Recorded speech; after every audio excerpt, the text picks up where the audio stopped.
Pinagtulungan si boss. Yun. Kaya naman pala wala na, hindi na niya napigil yung galit niya. Pati asawa niya nadamay tuloy. Wala na, ano na to, na baga nagdilim na yung paningin niya. Pagtulungan ka ba naman eh. Pero sana nag-warning shot ka na lang, boss. Para lang ma-neutralize yung pambubugbog sa'yo. Para lang medyo dumistansya sila sa'yo. Kaso hindi mo talaga masabi pag nasa sitwasyon ka na. Tapos alam mo yung sobrang galit. Ayan. Harangan mo ba naman yan? Hindi tumataka si boss. Nagmamadali yan kasi dadali niya yung asawa niya sa ospital kasi tinamaan niya nga.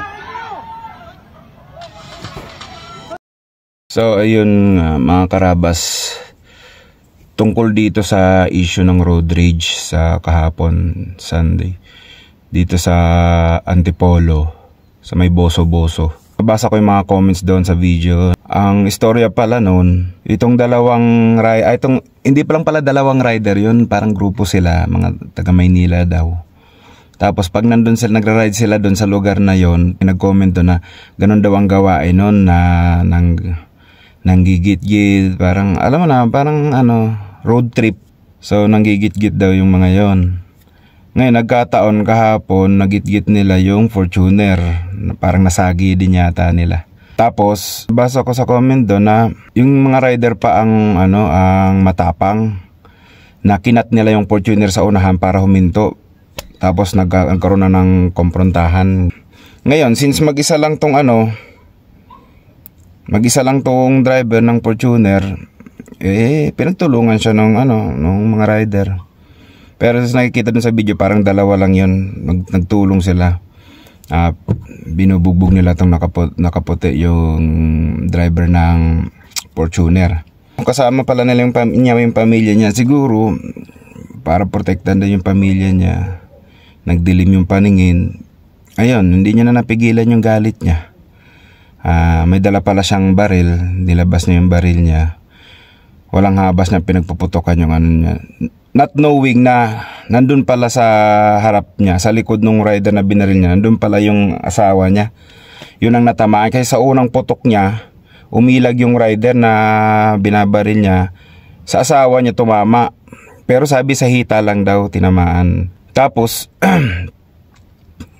walang habas na pinagbabaril. Yung patay daw yung isa, yung nasa harap niya yung pinagbaril. Yung hinila pa niya bago siya umalis.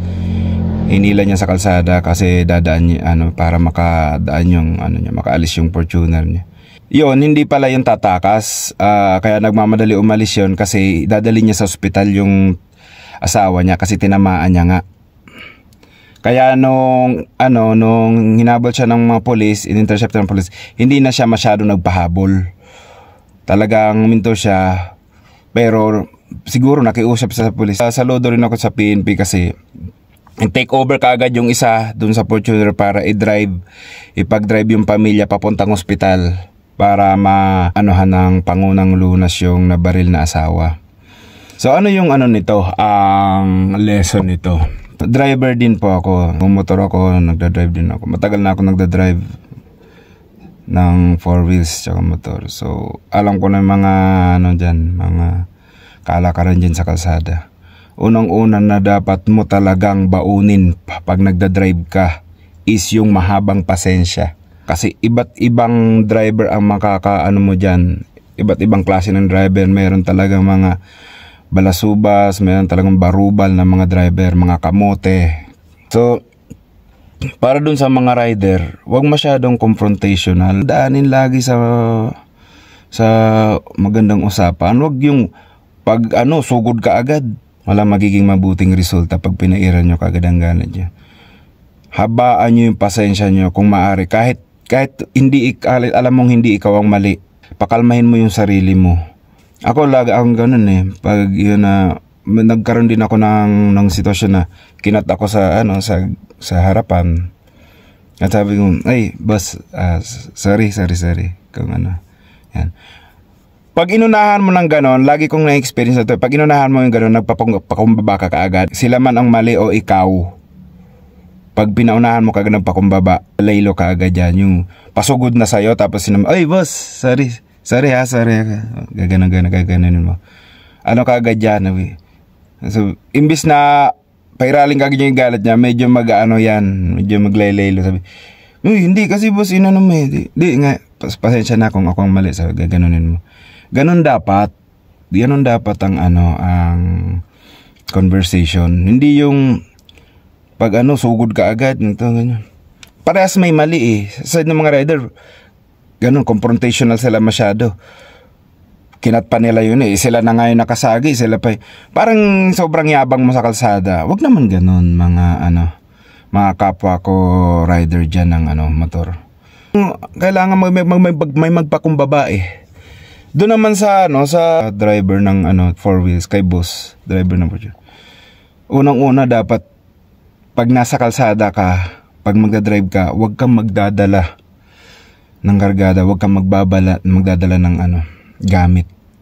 Kasi number 1 yan na magti-trigger sa'yo. Ilalakas yung loob mo eh. Pag may dala ka, alam mo namang sa kalsada talagang, lalo na pag traffic, tapos gitgitan, hindi maiwasan yung dyan, sigawan, busina, yung iba mabusinahan lang, galit na eh. Ngayon, may dala kang kargada, tapos na-involve ka sa road rage, alam na magiging resulta. Wala kang ng proper anger management. Tapos ganun ang sitwasyon, pinagtulungan ka, talagang magdidilim ang paningin mo. Hindi ko sinasabing tama yung na nagdalabas siya ng baril. Pero, kahit kung kayo rin ang nasa sitwasyon, halimbawa, yung sa harap ng pamilya mo, pinagtutulungan ka, tapos iniisip mo baka pati pamilya mo madamay. Parang gano'n na rin ang maiisip mo eh. Tapos may dala kang kargada. Gano'n na rin maiisip mo. Pero kaya nga dapat hindi ka nagdadala ng kargada. Pinaka the best talaga na gawin, umiwas na lang. Umiwas. Halimbawa, pinuntahan ka ng mga rider, bumaba, tapos kinumpronta ka. Pag alam mong susugod, iwas na. Hindi naman ito matagal na tong gasgas na to na kasabihan. Hindi karuwagan ang pag-iwas, lalo na't kung kasama mo yung pamilya mo. Kasi sila ang maaalangan eh. Sila ang malalagay sa peligro. Lamig-lamig lang mga boss. Pag-init ng ulo talaga yung pinaira natin, paggalit. Tingnan mo, simpleng hindi mo lang na control yung galit mo. Ano yung naging resulta doon kay boss, 'di ba? Parang winasak mo yung buhay mo in an instant eh. Kasi tingnan mo, nabaril mo pa yung asawa mo, tapos kulong ka pa. Kasi patay yung isa eh, sigurado bubulok sa kulungan yun. O paano na yung pamilya mo? 'Di ba? Simpleng namamasyal lang dapat kayo, joyride lang kayo papuntang Antipolo, tapos nagkaroon ng ganon, tapos hindi mo napigil yung sarili mo, may dala ka pang baril. So, para sa akin, guys, talaga, advice ko sa sa lahat ng driver, rider, yung mahabang pasensya, yan ang pinaka-importante pag nasa kalsada kayo. Kung may dala ka talagang kargada, hindi mo naiwasan, pilitin mong wag umiral yung galit mo. Talagang control, mga karaba. So yun lang talaga ang pinaka-advice ko, yung mahabang pasensya, para maiwasan po yung ganon, yung nangyari sa Antipolo. Kasi talaga, yun nga, sabi ko nga, in an instant na hindi mo napigilan yung galit mo, malaking pagbabago ang mangyayari sa buhay mo, lalo na't pamilyado ka. So yun, mga karabas, maraming salamat sa panonood.